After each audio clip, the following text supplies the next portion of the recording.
오늘 허락하신 하나님 말씀입니다. 마가복음 8장 1절로 10절까지 있는 말씀을 통해서 먹어야 산다, 먹음의 신학이라는 제목을 가지고 하나님 말씀을 생각해 볼까 합니다. 우리 먼저 말씀을 읽도록 합니다. 마가복음 8장 1절로 10절까지 있는 말씀입니다. 먼저 읽습니다. 또 무렵에 또 큰 무리가 있어 먹을 것이 없는지라 예수께서 제자들을 불러 이르시되 내가 무리를 불쌍히 여기노라. 그들이 나와 함께 있은지 이미 사흘이 지났으나 먹을 것이 없도다. 만일 내가 그들을 굶겨 집으로 보내면 길에서 기진하리라. 그 중에는 멀리서 온 사람들도 있느니라. 제자들이 대답하되 이 광야 어디서 떡을 얻어 이 사람들로 배부르게 할 수 있으리이까. 예수께서 물으시되 너에게 떡 몇 개가 있느냐. 이르되 7 이로소이다 하거늘 예수께서 무리를 명하여 땅에 앉게 하시고 떡 7개를 가지사 축사하시고 떼어 제자들에게 주어 나누어 주게 하시니 제자들이 무리에게 나눠주더라. 또 작은 생선 2마리가 있는지라 이에 축복하시고 명하사 이것도 나누어 주게 하시니 배불리 먹고 남은 조각 7 광주리를 거두었으며 사람은 약 4,000명이었더라. 예수께서 그들을 흩어보내시고 곧 제자들과 함께 배에 오르사 달마누라다 지방으로 가시니라. 아멘. 오늘은 이 말씀을 통해서 예수님이 주신 음식에 대한 신학, 먹는 것도 다 믿음이고 먹는 것도 다 어떤 신학적인 의미가 있다라는 뜻인 거죠. 그래서 우리가 오늘 주신 이 말씀은 예수님께서 오병이어의 역사를 이루셨습니다. 예수님께서 떡 5개와 고기 2마리로, 생선 2마리로 오병이어의 역사를 일으키셔서 5,000명을 먹이시고 나서 다시 또 사람들이 예수님을 따라와서 또 예수님의 가르침을, 말씀의 가르침을 받고 그때 모였던 사람이 약 4,000명인데 그들을 예수님께서 먹이셨다는 얘기죠.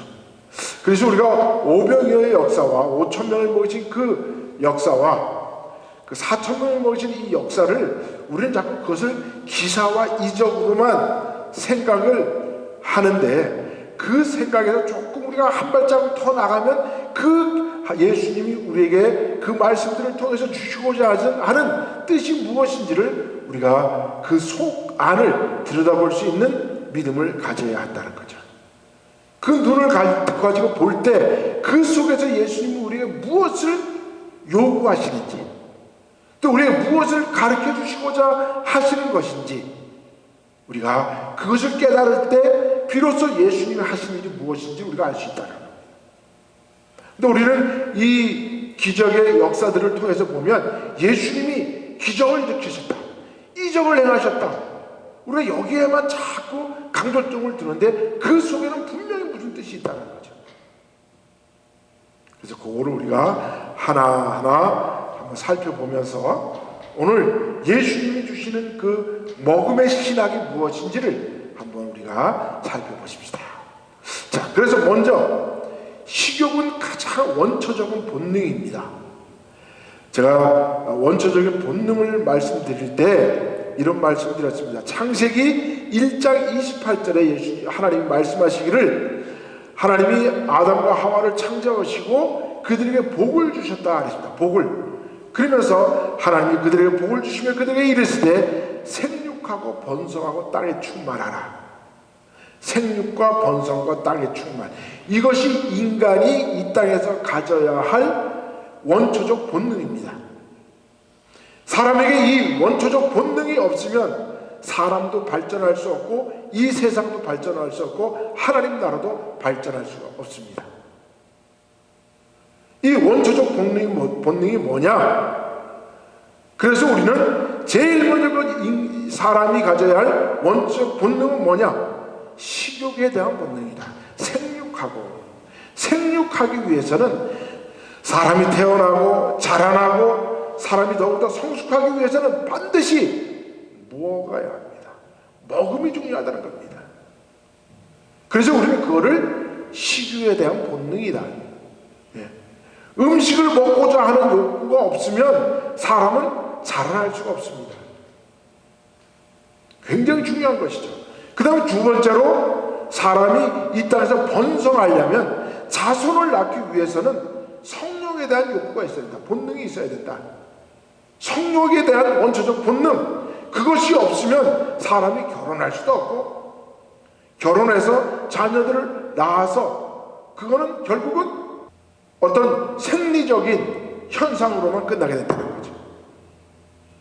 그래서 인간에게는 식욕에 대한 원초적 본능이 있는가 하면 또 성욕에 대한 원초적 본능을 주심으로 말미암아 사람이 그를 통해서 그 원초적 본능을 통해서 이 땅에 자손을 남기는 번성함을 누리게 된다는 거죠.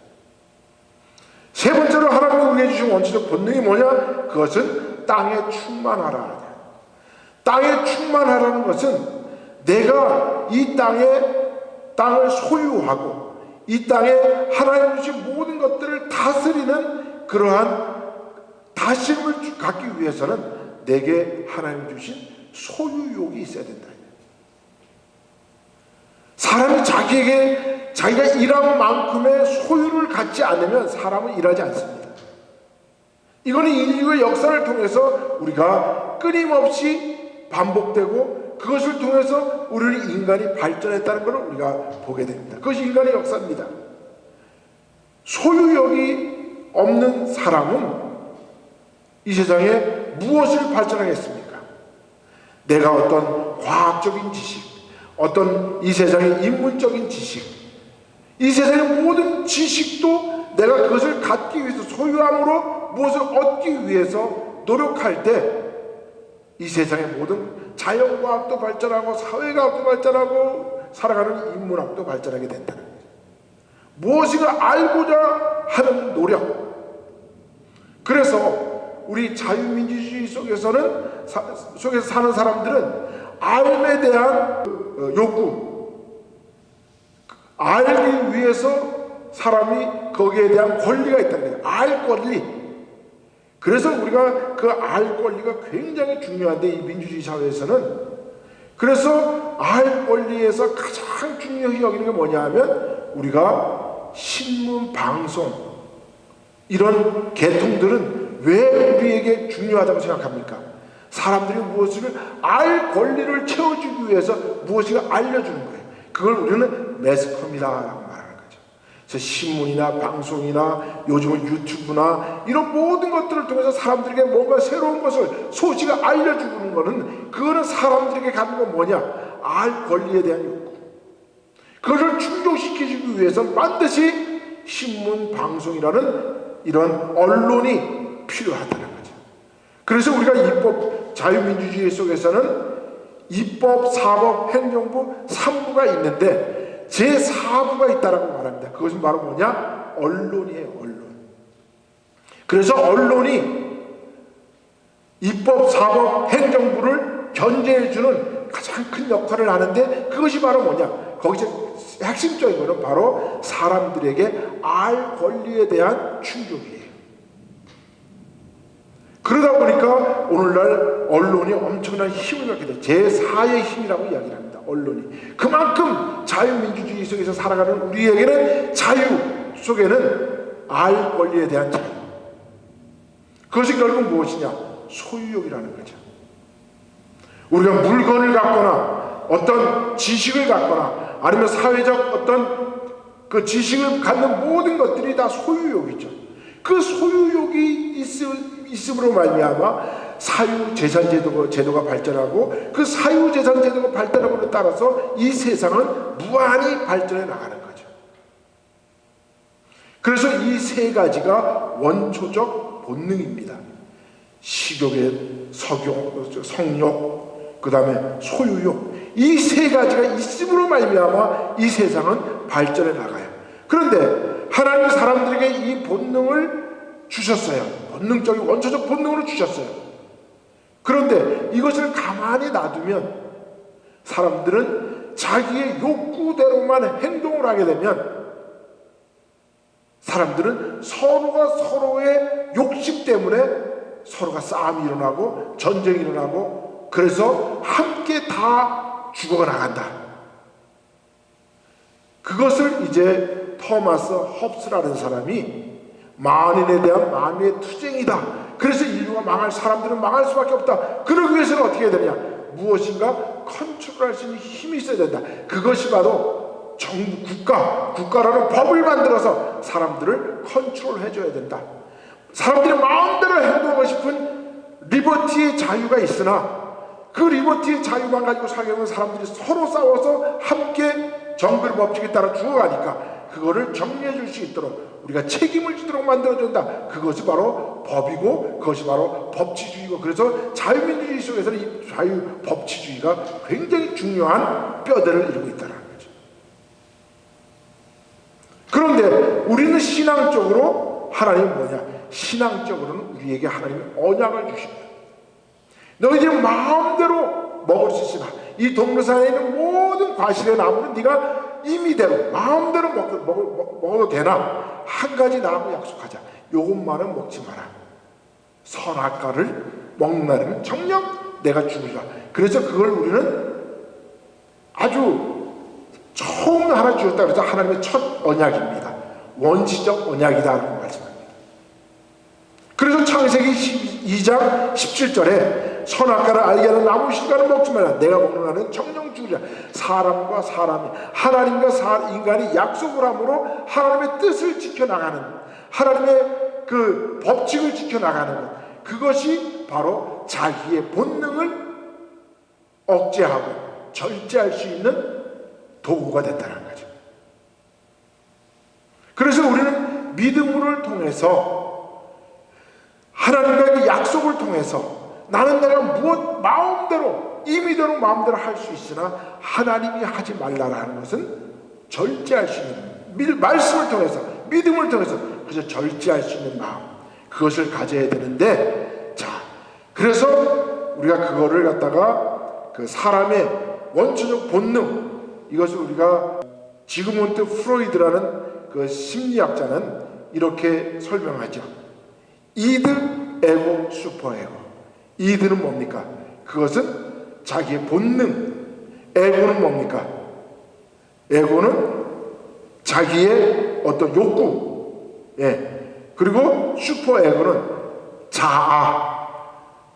슈퍼에고는 무엇인가 컨트롤해서 자기 자아를 발견해내는 것.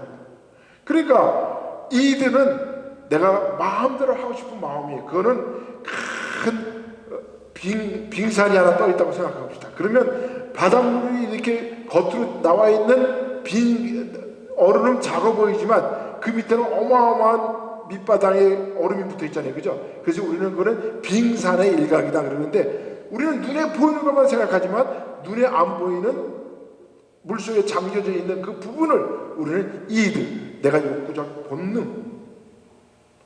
그 다음에 우리가 눈에 보이는 거는 우리가 행동하고, 그런데 그런 거는 자아다.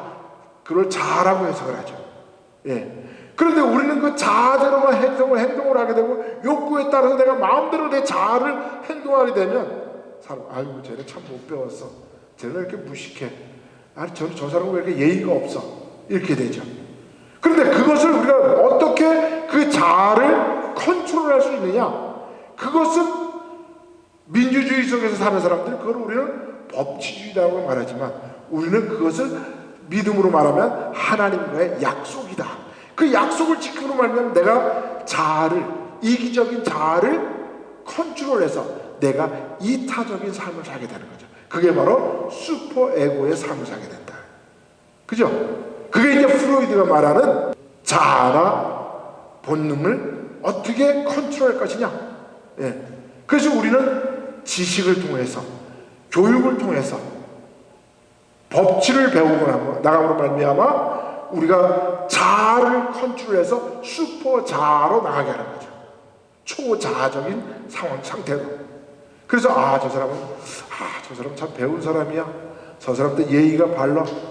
어떻게 저 사람은 저렇게 자기 삶을 절제해 나가지? 이런 사람들이 있단 말이죠. 그죠? 그런 사람들이 그러면 뭐냐? 자기의 자아, 에고를 절제하는 거죠. 무엇으로? 슈퍼 자아. 그래서 슈퍼장학적 사무장이죠. 내가 막 가서 저기 만약에 들에 있는 예쁜 꽃들이 막 있어요. 그럼 나는 본능에 의해서 저 꺾어다가 우리 집에 갖다 놔야지, 저 캐다가 우리 집으로 갖다 놔야지. 그래가지고 가서 꽃을 막 꺾어. 그래가지고 내가 집에 갖다 놔. 근데 그 다음날 갔더니 꽃이 없으니까 정말 보기 예쁘질 않아요. 그러니까 그 사람이 생각하는 거야. 내가 나만 좋다고 그 꽃을 다 꺾어다가 우리 집에 갖다 놨더니 나만 좋은데 내가 다른 사람들도 즐길 수 있는 그런 기쁨을 내가 다 뺏어갔구나. 내가 다음에는 꽃을 꺾지 말고 그래서 가서 예쁜 꽃들을 갖다 심는다는 그 마음을 보세요. 그러면 그 예쁜 꽃을 다시 자기가 그것을 반성을 하고 가서 심는 그 마음은 바로 슈퍼자, 이타적인 마음이 됐다는 거죠. 다른 사람을 위해서 사는 삶. 그래서 우리가 믿음에서도 이 하나님 주신 본능을 하나님 말씀으로 컨트롤할 때 우리는 그런 사람을 리버티의 자유에서 프리덤의 자유로 왔다라고 말하는 거죠. 어쨌든 우리가 인간에게서 원초적인 본능은 뭐냐? 바로 먹는 문제다. 근데 사람이 하나님이 주신 원초적 본능, 그다음 하나님이 주신 원초적 성욕, 하나님의 원초적 소유욕, 이것을 사람이 컨트롤하면 안 돼요. 사람이 사람을 컨트롤하면 그것은 폭력이 되는 거죠. 그렇죠? 그 폭력을 우리가 휘두르지 아니하고 스스로 할 수 있도록 우리가 절제하며 나갈 수 있도록 하는 것은 뭐냐? 우리는 믿음으로는 우리가 하나님 말씀으로 우리를 절제할 수밖에 없는 거죠. 그래서 우리가 잘 아는 것처럼 야고보서 선지자가 말하는 것처럼 욕심이 잉태해서 죄를 낳고, 욕심이 나쁘다는 게 아니라 욕심이 잉태하는 거, 새끼 치는 게 나쁜 거다. 그래서 그 욕심이 죄가 되고 그 죄가 장성해서 죽음에 이르게 됐다는 것이 우리 성경에서 하나님이 말씀해 주시는 하나님의 언약에 대한 최종 결론인 거죠. 그런데 오늘 우리가 먹음에 대한 신학이잖아요. 그죠? 먹는 문제, 이걸 그럼 우리가 어떻게 해야 할 것인가? 예수님 우리에게 이 먹음의 신학을 어떻게 가르치고 있는가? 그걸 한번 보면서 오늘 은혜를 나눠볼까 하는 것이죠. 두 번째로 우리가 먹는다라는 것은 원초적 본능인데, 그러면 사람은 먹어야 살죠. 안 먹고 살 수 있나요? 안 먹으면 죽습니다. 우리 몸은 이렇게 되어 있어요. 이 죽음의 수용소에서 그 아우슈비츠 수용소에서 살아남아서 끝까지 자꾸만 소망을 붙들고라도 이런 죽음의 상황을 이겨낼 수만 있다면, 그래서 그것을 이겨내고서 나중에 그 로고테라피라는 그 의학 그 테라피를 만들어서 사람의 정신 그것을 치유해주는 그런 테라피를 만든 사람이 이 빅터 프랭크라는 사람이에요. 근데 이 사람은 진짜 유태인으로서 그 아주피주 그 수용소에서 살아남은 사람이에요. 그 사람이 사람들이 죽어난 것을 이렇게 보면서 그것을 전부 다 기록을 했어요. 그래서 그걸 책으로 쓴 게 바로 죽음의 수용소라는 책입니다. 아주 처참합니다. 거기에 이런 표현이 있습니다. 제가 한번 적어봤어요. 사람이 먹지 못하여 마지막 남아있던 피와 지방이 사라지고, 여러분 지금 우리 피부 밑에 음식이 하루에 필요한 열량보다 더 많이 들어오니까 이 열량을 어떻게 내버릴 수 없으니까 얘네가 이거를 어떻게 해요? 지방을 만들어 가지고 우리 피부 밑에다가 이렇게 차곡차곡 쌓아놓죠. 그래서 못 먹을 때를 대비해서 쌓아놓는 거예요. 그런데 이게 쌓아놓는데 사람이 자꾸 움직이고 이런 데다 쌓아놓으면 이게 자꾸 열량으로 빠져나가잖아요. 그죠? 그러니까 사람이 제일 그 움직임이 없는 부분에다가 쌓아놔야 이게 오래, 식량도 사람들이 눈에 띄지 않는 깊은 곳에다 감춰놔야 자기가 배고플 때 끓여 먹을 수 있는 거나 마찬가지로 우리 몸이 그렇게 만들어졌다는 거예요. 그래서 사람이 내가 하루에 필요한 열량만큼, 만약에 내가 하루에 필요한 게 3,500kcal인데 내가 만약에 5,000을 먹었어. 그러면 1500kcal만큼은 이거를 바깥으로 내보내야 내 몸의 정상을 유지하는데, 그런데 이게 남아버리면 어떻게 하느냐? 이걸 바깥으로 내보낼 수 없으니까 그거를 지방으로 만들어서 우리 몸에다 저장하려는데, 제일 우리 몸이 잘 안 움직이는 데가 어디냐? 배에 배. 그래서 배가 점점 나오는 거야. 예. 그래서 우리는 이 내장에 지방이 끼었다. 그래서 내장 지방이 많아짐으로 해가지고 배가 점점 나오고, 여자들은 어디로 나오느냐? 엉덩이로 나와요. 그래서 여자들은 엉덩이가 커지는 거예요. 예. 그 지방이 쌓이기 때문에. 그런데 문제는 뭐냐? 사람이 나중에 진짜 먹을 것이 안 들어오면 이 지방에 피하층 밑에다 지방을 쌓아놨던 이거를 이제 사용해서 내 몸이 살아가는 거예요. 그런데 이 빅터 프랭크가 사람이 그 수용소에서 사람의 모습을 보니까 사람이 먹지 못하여 마지막 남아있던 피와 지방이 사라지고 쌓아놨던 게 점점 다 사라지는 거예요. 그러면 이제 점점 어떻게 해요? 사람이 피부만 남고 사람이 쭈글쭈글 이제 해지겠죠. 피와 지방이 사라지고 몸이 해골에 가죽과 넉마를 씌워놓은 것 같이 되었을 때 우리는 우리의 몸이 자기 자신을 먹어치우기 시작한다는 사실을 느낄 수 있었다. 그러니까 사람이 결국 나중에 못 먹게 되면 우리가 음식이 안 들어와서 마르는 것이 아니라 결국 내 몸 안에서 세포들이 자기가 살기 위해서 내 몸에 있는 내 몸을 먹어치우는 거예요. 끔찍하죠. 그러니까 굶주린다는 게 얼마나 처참하다는 것을 오늘 이분이 이 구절을 통해서 우리에게 가르쳐주고 있는 거예요. 결국 안 먹으면, 못 먹으면 내 몸이 살기 위해서 내 몸을 먹는 거예요.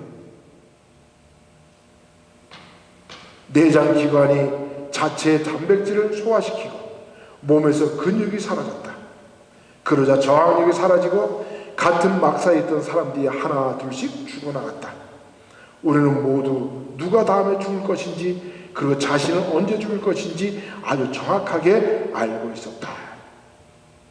그 모습이 바로 이런 모습이죠. 네.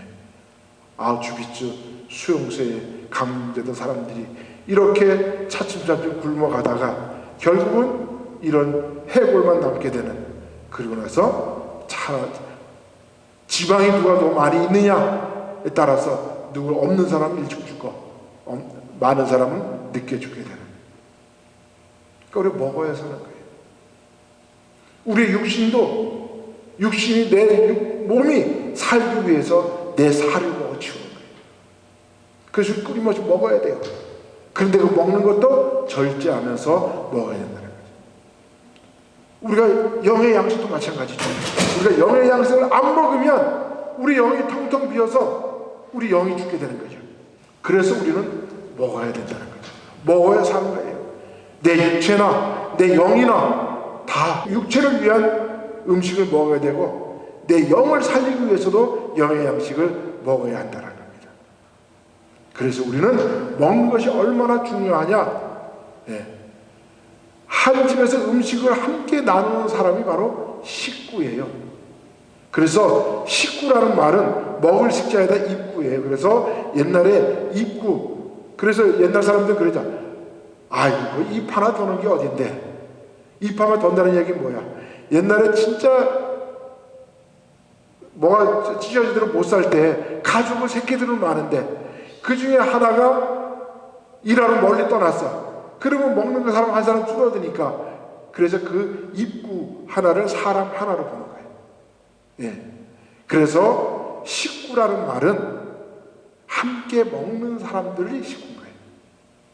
자, 그럼 왜 예수님이 꼭 말씀을 전하고서 왜 7,000명을 먹이셨는지, 5,000명을 먹이셨는지, 왜 4,000명을 먹이셨는지, 예수님도 꼭 음식을 나눠줬어요. 최후의 만찬에까지도 예수님은 음식을 베푸시잖아요. 왜? 사람은 먹어야 살기 때문에. 하나님이 이렇게 만들어 놓으신 걸 아시기 때문에. 그리고 음식을 함께 떼는 사람들이 바로 우리의 형제 자매요 패밀리인 거예요. 그래서 사랑하는 사람과 함께 식사를 하는 것이 이 땅에서 어찌 보면 가장 행복한 시간이에요. 가장 행복한 시간이에요. 네. 제가 우리 어머니 아버지가 한 1996년도에 이제 미국 처음 오시고 그다음에 몇 번 왔다 가셨지만, 그때 이제 저희 집 뜰에다가 뒷뜰에다가 이렇게 바베큐 틀을 놓고 그 뒤에다 이제 그 텃밭에 심어놨던 그 깻잎과 고추 뭐 이런 거 뜯어가지고 거기서 이제 삼겹살을 구워드렸더니, 그래서 식구들이 함께 이제 모처럼 이제 식사 나누면서 그때 우리 어머니 아버지가 하신 말씀이 참 이렇게 먹고 사는 게 행복이지. 예. 아마 행복을 느끼셨던 것 같아요. 예. 그렇습니다.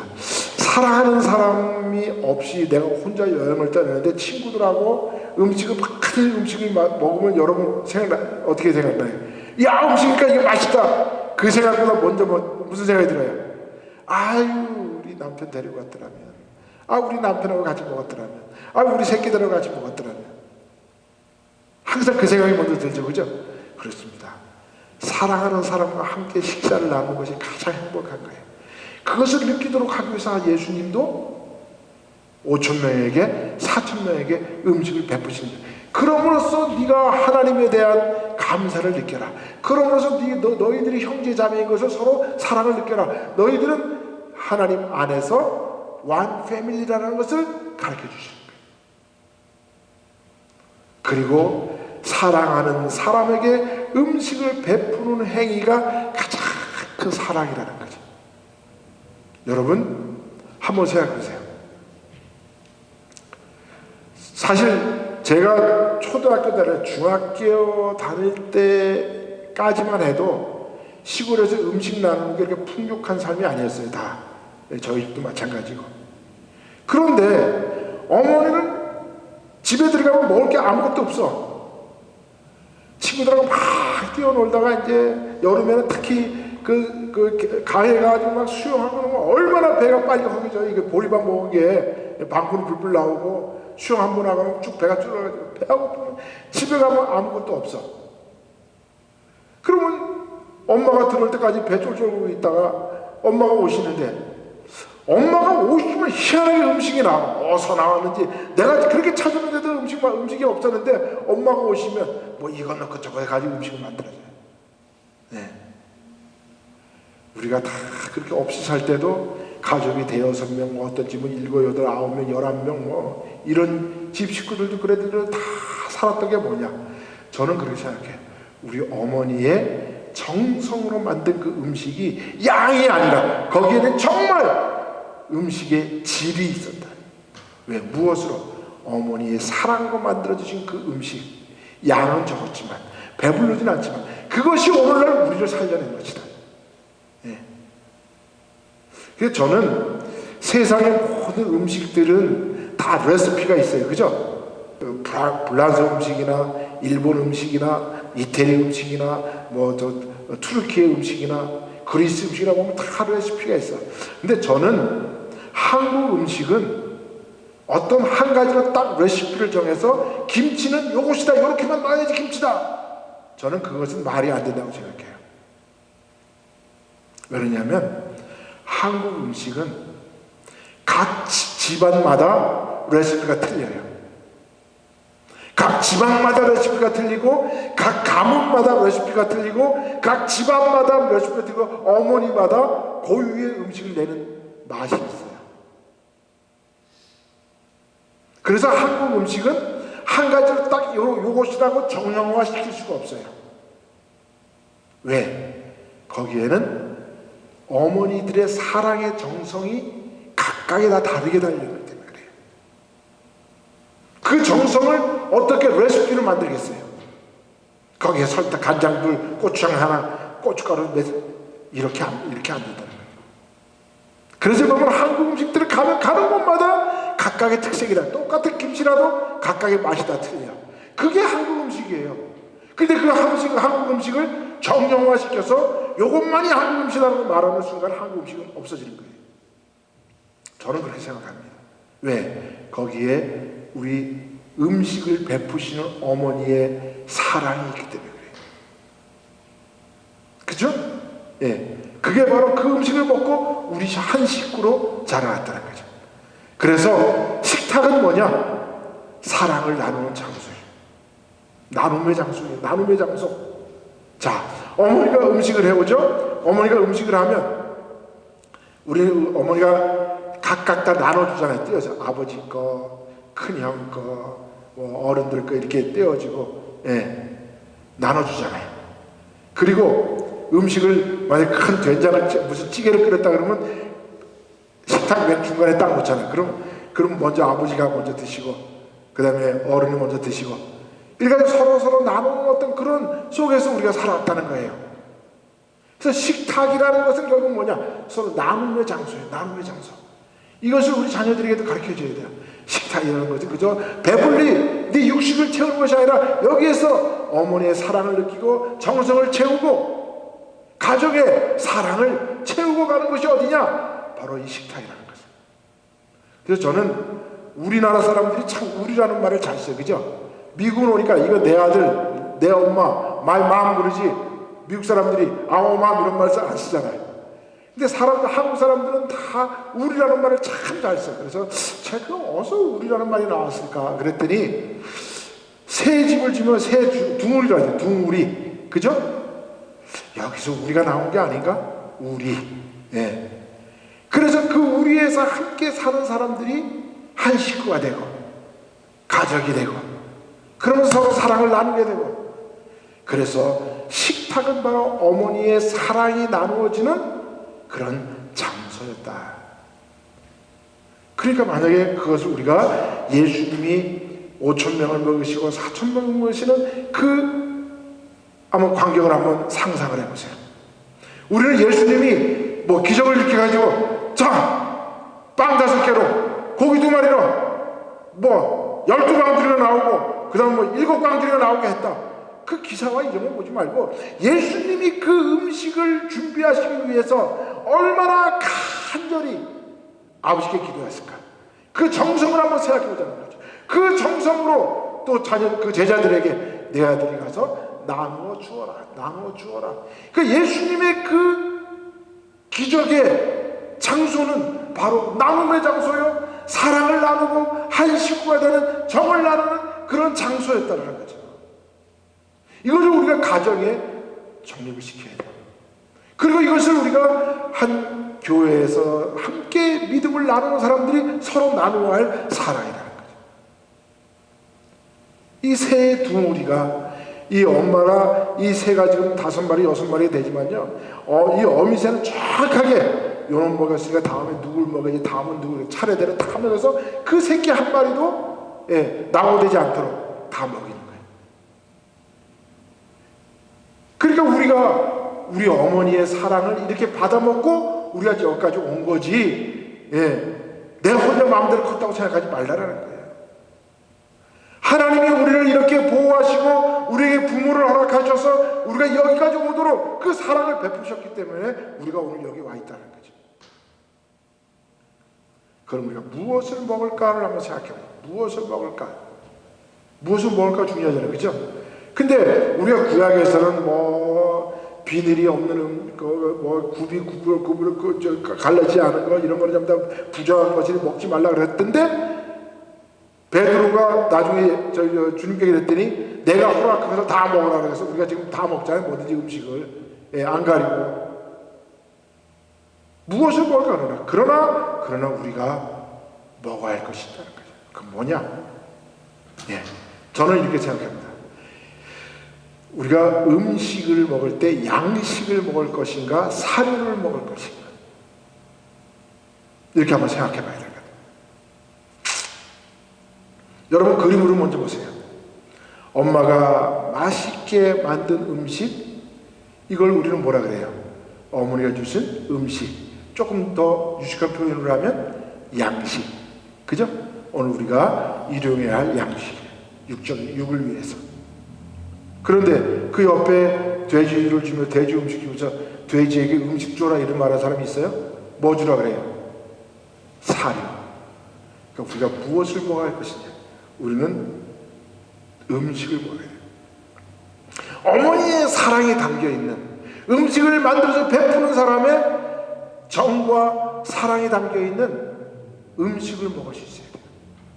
그렇다면 우리 어머니들 된 자들은, 우리 부모 된 자들은 자녀에게 음식을 하나 베풀더라도, 우리 남편에게 음식을 하나 만들어 주더라도, 남편이 아내에게 음식을 하나 제공해 주더라도 여기는 무엇이 들어가야 돼요?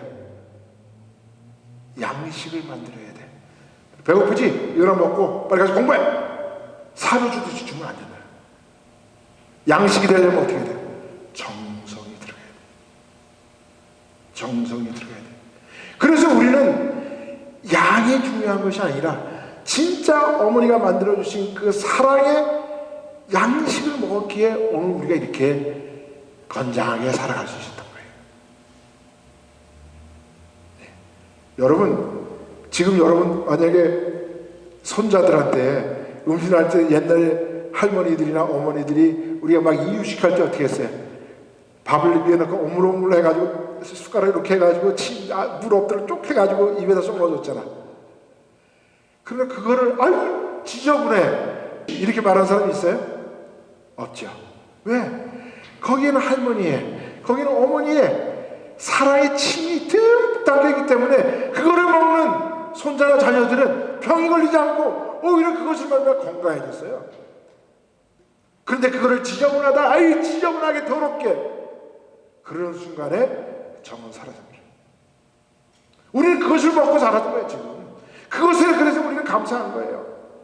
오늘 예수님이 5,000명 4,000명을 먹이는 그 양식은 바로 예수님이 피와 땀을 흘려서 우리에게 예수님의 그 피의 음식을 우리에게 주신 거예요.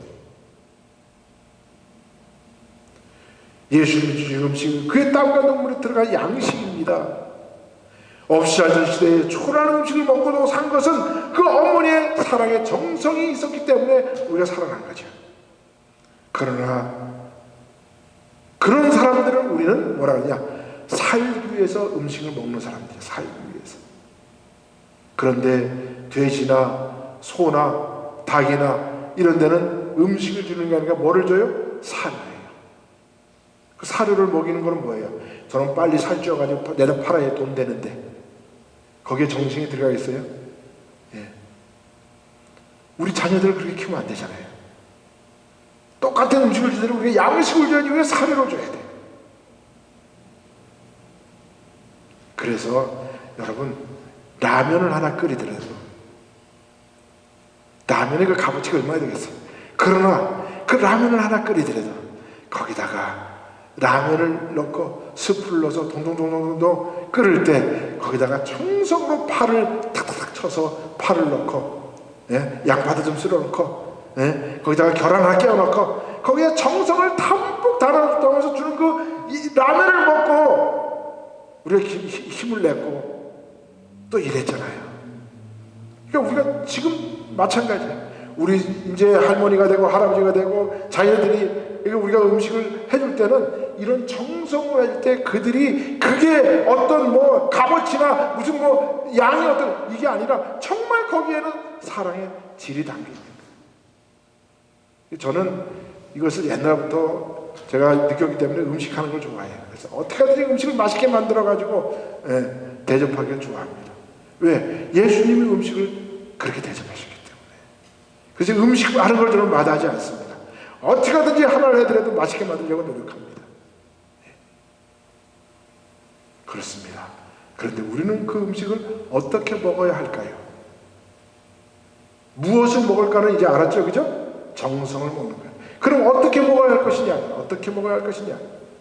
그렇습니다. 음식은 감사함으로 먹어야 돼요. 그래서 우리가 늘 기도하면서 주님 감사합니다. 그래서 저는 음식 찌꺼기도 요만한 거 제대로 잘 안 버려요. 음식 쓰다가 하나가 떨어지잖아요. 그러면 그거를 저는 주워가 다시 씻어가지고 집어넣어요. 밥알 하나도 저는 그대로 잘 안 버려요. 탁 칼질하다가 빨리 하다 보면 뭐 음식이 튀잖아요. 그럼 바깥으로 튀어나가면 그냥 쓰레기 다 안 집어넣어요. 그래서 다 씻어가지고 다 집어넣어요. 왜? 여러분, 우리가 저는 어렸을 때 시골에서 살았기 때문에 농사 짓는 것도 잘 지어요. 그래서 우리 집에 봄만 되면 뭘 자꾸 심고 이러는 것도 제가 다 옛날에 해봤던 거라. 예. 모내기하고 벽실을 심어가지고 싹을 내고, 그 다음에 그것을 모내기를 하고, 그 다음에 그것을 잘 자라도록 그 풀들을 뽑아주고, 그 다음에 이제 벼가 풍성해지면 그걸 갖다가 베어가지고 쌀을 만들어내는 이런 수고는요. 그래서 쌀 밑자에 보면 88번이라는 말이 들어가 있어요. 위에 이렇게 한문으로 되면 이렇게 있죠, 그죠? 예, 이렇게 된 게 팔자를 거꾸로 한 거예요. 그 다음에 10자 있죠? 그 다음에 이제 다시 또 8자가 들어가죠. 그래서 쌀이 나오기까지는 농부의 손길이 88번이 들어가야 쌀이 나온다.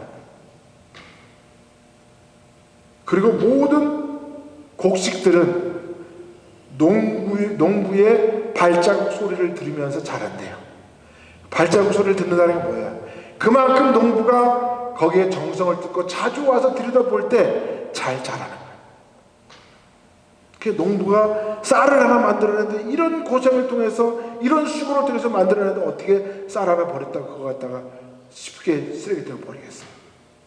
그게 아까워서가 아니야. 그들의 정성이 있기에. 그리고 하나님은 그 쌀알이 다시 새로운 쌀이 되도록 어떻게 하십니까? 햇빛을 주시고 늦은 비와 이른 비를 주시고, 하나님은 그것을 어떻게 하든지 열매를 맺도록 하나님이 베푸셨다는 거예요. 그런데 우리가 어떻게 함부로 버리겠어요? 어떻게 우리가 함부로 쓰겠어요? 모든 것이 감사한 거죠. 이렇게 먹을 때 우리가 건강하겠다. 그렇습니다. 음식은 내가 무엇을 먹을까, 어떻게 먹을까에 대한 생각을 우리가 해봐야 된다는 거죠. 어떤 것 하나도 거저 나오지 않아요. 모든 우리의 식량들은 다 하나님이 이렇게 햇빛과 이른 비와 늦은 비를 주셔서 이렇게 잘 자라도록 하셨기 때문에 우리가 하나님 앞에 감사함으로 먹는 거예요. 비록 우리가 돈을 주고 농부에 사서 먹더라도 우리는 그들이 그것을 노력하지 않았다면 우리가 그걸 어떻게 먹겠어요? 그래서 우리가 이 세상에 가장 나쁜 사람이 누구냐? 이 음식을 무기로 삼는 사람들이 제일 나쁜 놈들입니다. 이건 인간도 아니야. 아까 얘기했잖아요. 음식이 없으면서 먹지 않으면 사람이 어떻게 한다고요? 내 몸이 내 살을 파먹어요. 그래서 사람이 해골처럼 변해서 죽는 거예요. 그런데 그 음식으로 사람의 본능을 컨트롤하려고 하는 사람, 이걸 우리는 독재자라는 거예요. 이걸 우리는 독재자라는 거예요. 그 지난번에 제가 모택동이가 5천만 명을 굶어 죽게 했다는 말씀드렸잖아요, 그죠? 그 다음에 폴포트라는 사람이 그 3년 6개월 만에 그 캄보디아에 있는 사람들 200만 명을 굶어 죽였어요. 북한에 저 김씨 족속들 3대 세습하는 놈들, 그 놈들은 자기네는 이렇게 뚱뚱하게 쳐먹어가지고 이건 처먹는다 그래야지, 이거 먹는다 그러면 안 돼, 이거. 예. 뭐 이게 쌍욕이를 들어 저는 해야 돼. 이런 걸 처먹는다 그러지. 예. 아니 아이들을 이렇게 가죽만 남겨놓고 이렇게 뼈만 남겨놓고 이렇게 해놓고 자기네 이렇게 명품 옷 입고 좋은 자리에 앉아가지고 이게 인간이냐고. 이게 세상에 우리 어른들이 그러잖아요. 예, 먹는 거 가지고 장난치지 말라 그러죠. 그죠? 예. 그거는 식인종들도 알아. 식인종 아들이 결혼을 해가지고 애를 낳아가지고 둥개둥개 하고 이렇게 했더니 그 식인종 아버지가 뭐라 했지 알아? 야, 너만 먹는 거 하고 장난치는 거 아니야 그러더래. 어떻게 사람이 음식을 갖고 사람을 컨트롤하냐고. 하나님이 지금 원초적 본능, 식욕에 대한 그 욕구를 컨트롤. 그거는 자기 자신, 자아가 슈퍼 자아만이 그걸 컨트롤해야 돼요. 그리고 우리는 그것을 하나님의 말씀의 약속으로만, 우리는 언약으로만 그걸 컨트롤해야 돼요. 그런데 인간이 인간을 컨트롤한다. 이거는 말이 안 돼요. 이게 바로 독재인 거예요. 여러분, 옛날부터 김일성이가 그 북한 인민들한테 한 말이 있어요. 뭐냐 하면, 참고 기다리면 우리가 무기를 많이 만들어서 우리가 자력 강생하면 그때는 흰 쌀밥에, 그 이밥이라 리밥에 소고기국에 기와 지붕에 비단옷 입혀줄게 이러면서 사람들 참으라는데 지금 70년을 참았는데도 지금도 굶어 죽어. 이건 해결 못하는 사람은 지도자가 남아서는 안 돼요. 그렇잖아요. 그 사람들이 계속 지도자가 있다면 얼마나 많은 사람들이 앞으로 음식으로 받아 고통받아야 돼요. 원초적 본능을 어떻게 인간이 컨트롤하냐고요. 그런 걸 보면 우리 대한민국은 우리 지도자를 잘 만난 거예요. 자유민주주의 국가 시장경제 바탕에 이 나라를 세운 이승만 대통령과 그 뒤를 이은 박정희 대통령의 이 노력. 자, 이분들이 참 훌륭한 게, 다른 나라 지도자들이 돈을 줘도 어떤 사람 같으면 그걸 갖다 자기 입맛 폭격해가지고 저기 스위스 은행에 갖다 감춰놓고, 이게 독재자들이 엄청나게 그런 놈들 많잖아요. 그죠? 근데 이승만 박정희 대통령은 누가 돈을 주면 그 어떻게 하든지 국민들 밥 먹여줄까. 여러분, 월남이 1975년도에 망했잖아요. 그죠? 근데 우리나라가 월남전에 참전해가지고 큰 공을 세웠잖아요. 그죠? 그러니까 미국의 존슨 대통령이 하루는 박정희 대통령을 만난 자리에서 참 한국군이 월남전에 와서 큰 역할을 했습니다. 이스라엘 군이 이 극동에도 있는 줄 몰랐어요. 이렇게 칭찬을 했거든요. 그러면서 박정희 대통령이 소원을 하나 얘기하라 그랬어요. 내가 큰 선물을 드리겠습니다. 근데 박정희 대통령이 뭐라 했잖아요. 나 같았으면 저 돈 좀 많이 줘가지고 그 캐시 그 은행에다 몰래 제네바에 갖다 좀 이렇게 스위스 은행에다가 놓고 나 좀 말년에 좀 편하게 삽시다. 뭐 이럴 수도 있을 거 아니에요. 그죠? 다른 나라 사람들은 다른 나라 지도자들 다 그렇게 했단 말이에요. 그래서 똑같이 1945년대 2차 세계대전이 끝나고 해방을 했는데도 다른 나라는 다 벗어난 대한민국만이 잔상이 된 거예요. 이런 지도자들이 있기 때문에. 박정희 대통령이 뭐라 하는지 아세요? 그래요. 감사합니다. 그렇다면 제 소원 한 가지만 들어주세요. 그게 뭡니까? 자, 우리도 우리나라에 미국에 있는 MIT 같은 공대를 하나 만들어주세요. 들어줬을까요? 안 들어줬을까요? 진짜 존슨 대통령이 들어줬어요. 그 존슨 대통령이 돈을 얼마를 줬대요. 그래서 우리나라에 카이스트 대학을 만든 거예요. 그래 지금도 그 카이스트 대학에 가면 그 존슨이 희사해준 돈으로 이 대학을 만들었다고 해서 존슨관이라는 그 룸이 있어요. 이런 사람을 독재자라고 말하면 되겠어요? 그분이 돌아가시고 나서 돈 어디 숨겨놓은 게 있어요? 뭐 이상한 국회의원이 박정희 대통령이 돈 엄청나게 이 스위스주의에 갖다가 숨겨놨다고 해가지고 그거 찾으러 간다고 난리 적었는데 찾아갔더니 아무것도 없어. 이승만 대통령은요 1961년도에 하야하시고 너무 그동안 11년 동안 힘들었으니까 이제 하와이 가서 요양한다고 떠났어. 떠날 때 가방 몇 개 가져갔는지 아세요? 요만한 이민보따리 4개 가져갔어. 4개. 근데 하나는 프란치스카 여사 그 옷 들어있는 것, 하나는 이승만 대통령 옷 들어있는 것, 하나는 이승만 대통령이 평생 가지고 다녔던 타이프라이터 있죠? 타이프라이터. 다 공으로 된 것. 타이프라이터 하나 들어있고, 하나는 그동안 썼던 서류들. 그 4가지 들고 떠난 사람들이. 그런 사람들이 무슨 부정축제를 했겠어요? 그런 사람들이 어떻게 독재자예요? 미국 닉슨 대통령이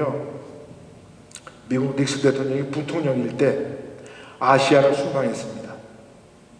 아시아를 순방했는데 이승만 대통령이 그때 대통령으로 있을 때거든요. 그래서 이승만 대통령이 있는 데를 가봤더니 그 경무대라는데 비가 줄줄줄 새는데도 안 고치고 그냥 놔두는 거예요. 왜? 지금 그거 내 사는 집 고치는 것보다 나라 고치는 게 더 중요하다고. 그러고 나서 그분이 필리핀, 미얀마, 버마 이쪽으로 쭉 한 바퀴 돌았는데 그쪽 지방에 갔더니 국민들은 전부 다 헐벗고 굶주리는데 그 나라를 다스리는 대통령들이나 이런 지도자들은 호와 궁궐을 지어놓고 거기서 밤마다 포도주 마시면서 음악 들으면서 그 닉슨 대통령이 그랬어요. 한국은 반드시 발전한다. 이런 지도자들이 있었기 때문에 그 말이 맞아떨어졌죠. 예. 우리 이승만 박정희 대통령은 모든 사람들의 먹고 사는 문제 해결하기 위해서 민주주의도 먹는 게 먼저 해결돼야 된다. 그래서 경제개발을 일으키기 위해서 박정희 대통령이 5.16 혁명을 일으키고 나서 경제개발을 해야 되는데 돈이 없어. 누구도 어느 나라도 돈을 안 꿔줘. 아니 뭐 개털한테 누가 돈을 꿔줘요. 미국의 원조를 가서 미국의 그 박태준을 보냈어요. 그 포항제철 세운 사람 있잖아요. 그분을 보내서 미국 경제 그 장관을 만나서 돈 좀 꼬아라. 그래서 우리 경제를 일으키게. 미국도 그때 돈이 없어가지고 못 꿔줬어요. 그래서 한 가지 힌트를 준 거야. 우리도 돈이 없어서 못 꿔주는데 돈 꿔줄 때가 네가 꼴 수 있는 방법을 하나 가르쳐줄게. 그게 뭡니까? 독일이 지금 광부하고 간호사들이 부족해가지고 그거를 이민을 받는데 그 사람들을 보내면 거기서 그 사람들을 담보로 해가지고 돈을 얻을 수 있으니까 그럼 그거 한번 해봐. 박태준이가 미국에서 박 대통령이 돈 좀 꼬으라 했더니 그것도 못 꼬아가지고 시리에 빠져가지고 가다가 하와이에 들려가지고 하와이가 석양이 쫙 해변에 그 해변가에서 빈손 들고 가니까 이거 차라리 죽는 게 낫겠어. 그래가지고 해변가에 앉아가지고 어떻게 할 것이냐. 그 외에 갑자기 미국 재무부 장관이 얘기해 준 게 딱 떠오른 거야. 독일에 가서 한번 물어봐라. 그래서 그때부터 추진해가지고 우리나라에 그 탄광 광부들하고 간호사들이 거기 들어가서 그 사람들이 일한 걸 담보로 삼아가지고 그 당시에 3,700만 불을 빌려온 거예요. 그리고 일본이 우리를 36년 동안 우리를 식민했으니까 그 돈 배상해라. 그래가지고 3억 달러를 받았어요. 그걸 갖고 포항제철 만들기 시작한 거예요. 그거 갖다 경부고속도로를 닦기 시작한 거예요. 그래서 새마을운동을 일으키고 오늘 우리가 대한민국이 전 세계 10번째, 아마 지금 9번째, 8번째 될 거예요. 군사적으로는 5위 정도 된다. 다 그렇게 거저된 것이 아니라는 거다. 우리는 이런 배부르게 먹을 수 있는, 한국 사람들은 이제 이렇다 그래요. 하버드 어떤 교수가 이렇게 얘기를 했는데 어떤 나라든지 아침을 먹고 나면 점심을 내가 먹을 수 있을까 없을까 걱정하는 나라가 있대요. 사람들이. 또 두 번째 나라는 점심을 무엇을 먹을까? 짜장면을 먹을까? 짬뽕을 먹을까? 그거 걱정하는 사람들이 있대요. 근데 어떤 나라는 음식을 먹을 때 칼로리가 얼마니까 내가 얼마를 나는 더 좀 먹어야지. 이거 걱정하면서 먹는 나라가 있대요. 한국은 지금 어떤 나라예요? 칼로리 걱정하면서 먹는, 다이어트 걱정하면서 먹는 나라가 된 거예요. 이게 모든 걸 말해주는 거죠. 오늘 우리가 이 먹음의 신학을 통해서 무엇을 먹을 것이며 어떻게 먹을 것이며 우리가 늘 감사하는 마음으로 오늘 우리가 먹을 때 주님이 왜 그 4,000명을 먹이셨으며 왜 5,000명을 먹이셨는지 다른 게 아니다. 베품이고 나눔이고 정성이었다는 거죠. 기도하십시다. 하나님 감사합니다.